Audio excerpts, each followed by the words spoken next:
சீரியல்களின் full எபிசோடுகளை Sun டிவியில் ஒளிபரப்பான உடனே எக்ஸ்க்ளூசிவாக சன் நெக்ஸ்டில் மட்டும் ஃப்ரீயா பாருங்கள். இல்லடா கொஞ்சம் அமைதியா இரு. ஏன் இப்படி பண்ற? வா போலாம். ஐயோ அடடா போன்னு. போடா சொல்றல. போடா இல்ல. போடா. நான் ஒன்னு பாத்து. இவ்வளவு சும்மா ஓட கூடாதுமா. முதல்ல போ. அந்த பொம்பளை என்னமா ஓவரா பேசிக்கிட்டு இருக்கா? ஜபார் தேவி சொல்லி வை அந்த பொம்பளை கிட்ட. வந்ததுல இருந்து பாத்துக்கிட்டு இருக்க நம்ம குடும்பத்தை பத்தி தப்பாவே பேசிக்கிட்டு இருக்கா.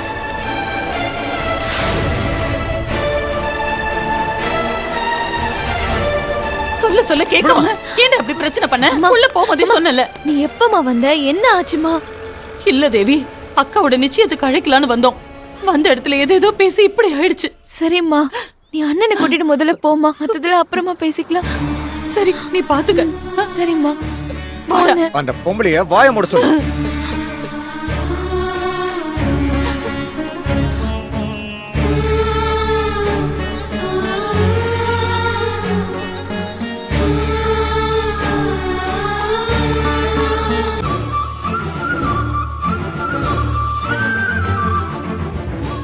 ஏங்க, உங்களுக்கு எத்தனை தடவை சொன்னாலும் புரியவே புரியாதா? எங்க இருந்துங்க வருது உங்களுக்கு இவ்ளோ கோவம்?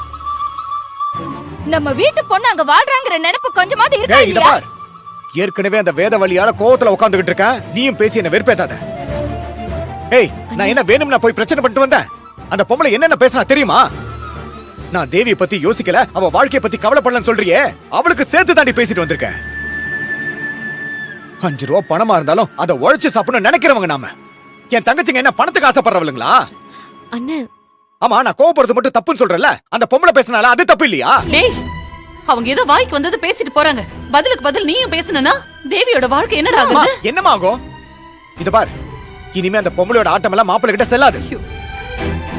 நாம சம்மந்தி குடும்பம் பொறுத்து போறதுனாலதான் அதுக்கு அந்த பொம்பளை கால்ல போட்டு மெதிக்காத குறைய நம்மள அசிங்கப்படுத்திக்கிட்டு இருக்கு. இத பார், யாராவது ஒருத்தராவது எதிர்த்து கேள்வி கேட்கணும். அப்பதான் அடுத்த முறை பேசும்போது நம்மள அவமானப்படுத்துறோமேன்ற பயம் இருக்கும். வார்த்தையும் பார்த்து விடுவாங்க. அந்த பஜாரி பேசுற பேச்சுக்கு அவளை வெட்டாம விட்டான் பாத்தியா? சந்தோஷப்பட்டுக்கோ. ஐயோ, என்ன சொல்லி உனக்கு புரிய வைக்கிறதுன்னு எனக்கு தெரியலடா.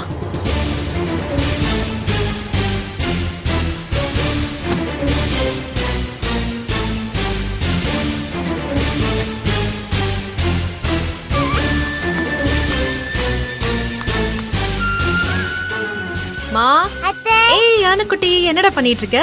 இரு, நான் உனக்காக ஒன்னு வாங்கிட்டு வந்திருக்கேன். கெஸ் பண்ணு பாப்போம். உன் ஃபேவரட் சாக்லேட். தேங்க்ஸ் அத்தை.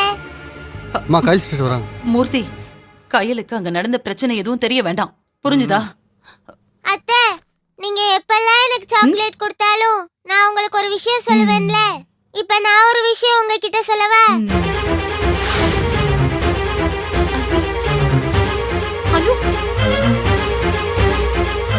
சொல்லுடா, என்ன விஷயம்? வாங்க.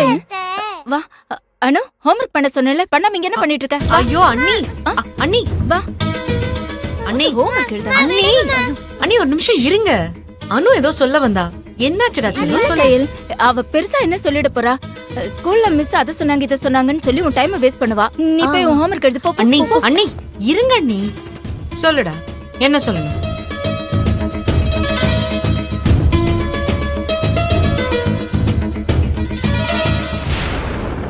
அத்தை, இவங்க எல்லாரும் சேர்ந்து எங்க அப்பாவை திட்டிக்கிட்டு இருந்தாங்க.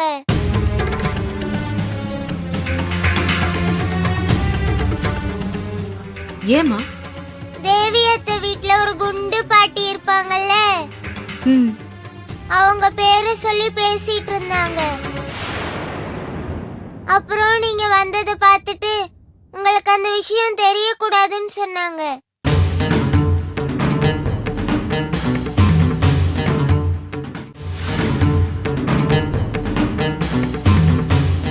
சரி, ஒண்ணும் இல்ல, நீ போ.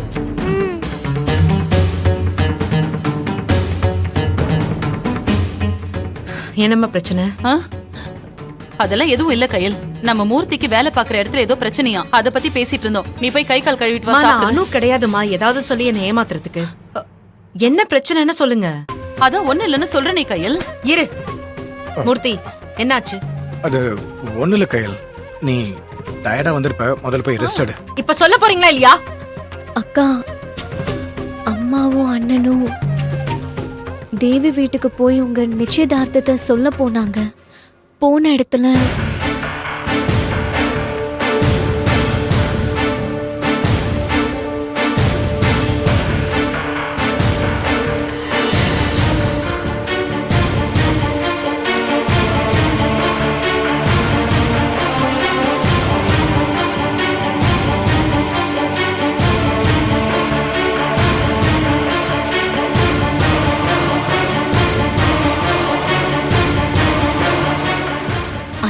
கோவத்துல பேசிட்டு வந்ததால தேவி வாழ்க்கைக்கு ஏதாவது பிரச்சனை வந்துருமோன்னு அம்மாவும் அண்ணியும் அண்ணனை திட்டிட்டு இருந்தாங்க. உங்களுக்கு தெரிஞ்சா வருத்தப்படுவீங்கன்னு தான் நாங்க சொல்லாம மறைக்க நினைச்சோம். ஏய் ஏய் என்ன மூர்த்தி இதெல்லாம்? அந்த அம்மா கிட்ட கோவப்பட்டு வார்த்தையை விடாதன்னு எத்தனை வாட்டி நீ சொல்லி என்ன கையல் புரிஞ்சுக்காம பேசிக்கிட்டு இருக்க? தேவி விக்னேஷ் ஆசைப்பட்டு தானே கல்யாணம் பண்ணிக்கிட்டா. ஆனா அந்த பொம்பளை பணத்துக்காக என் பையன்கிட்ட ஒட்டிக்கிட்டான்னு பழி போட்டுக்கிட்டு இருக்கா. இது பாரு, கல்யாணம் ஆன நாள்ல இருந்து இதேதான் பேசிக்கிட்டு இருக்கு. ஆனா இப்போ நீயும் பணத்துக்காக தான் ஏழுல கல்யாணம் பண்ணிக்க போற தப்பு தப்பா பேசிக்கிட்டு இருக்கா. அதை கேட்டுட்டு நான் சும்மா வந்தேன்னா நான் உன் கூட பிறந்ததுக்கு அர்த்தம் இல்ல. ஐயோ மூர்த்தி, பணத்துக்காக ஏழுல கல்யாணம் பண்ணிருக்கணும்னா அதை எப்பயும் நீ பண்ணிருப்பியே.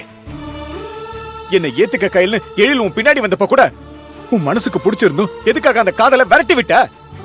நம்ம குடும்பத்துக்காக தானே. எங்களுக்காக உன் ஆசை பாசம் வாழ்க்கைன்னு அத்தனையுமே தூக்கி எறிஞ்சியே. அப்படிப்பட்ட உன்னை பத்தி அந்த பொம்பளை நாக்குல நரம்பு இல்லாம பேசினாலே எப்படி பார்த்து சும்மா இருக்க முடியும்? மூர்த்தி, இதுவே அந்த பொம்பளை என்ன கேவலப்படுத்தி இருந்தா நீ அப்படியே விட்டு இருப்பியா? விடமாட்டல்ல.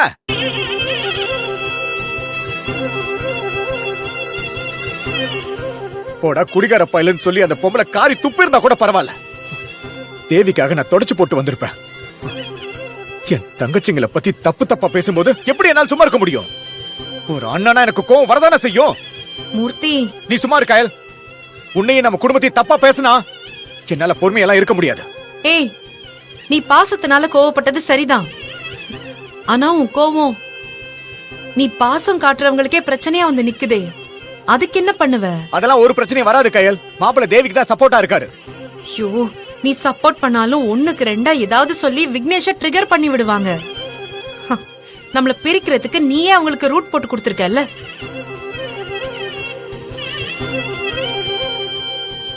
மூர்த்தி, நம்ம வீட்ல ஒரு நல்ல காரியம் நடக்க போகுது. அதுக்கு என் அம்மா அண்ணன் தம்பி தங்கச்சிங்கன்னு எல்லாரும் இருக்கணும்னு நான் ஆசைப்படுறேன். இப்ப நீ கோவப்பட்டு வந்ததால அங்க என்ன நடக்கும்னு யோசிச்சு பாத்தியா? நீ சண்டை போட்டத காரணமா வச்சு தேவிய நிச்சயதார்த்தத்துக்கு அனுப்பாம போனாங்கன்னா என்ன பண்ணுவ? இது பாரு, மாப்பிள்ளை அப்படியெல்லாம் நம்ம கிட்ட இருந்து தேவி எல்லாம் பிரிக்க மாட்டாரு. ஏய், நீ அவங்க அம்மா கிட்ட மரியாதை குறைவா நடந்துகிட்டேன்னு விக்னேஷ்க்கு தெரிஞ்சா ஒரு மகனா எப்படி ரியாக்ட் பண்ணுவாருன்னு யோசிச்சியா?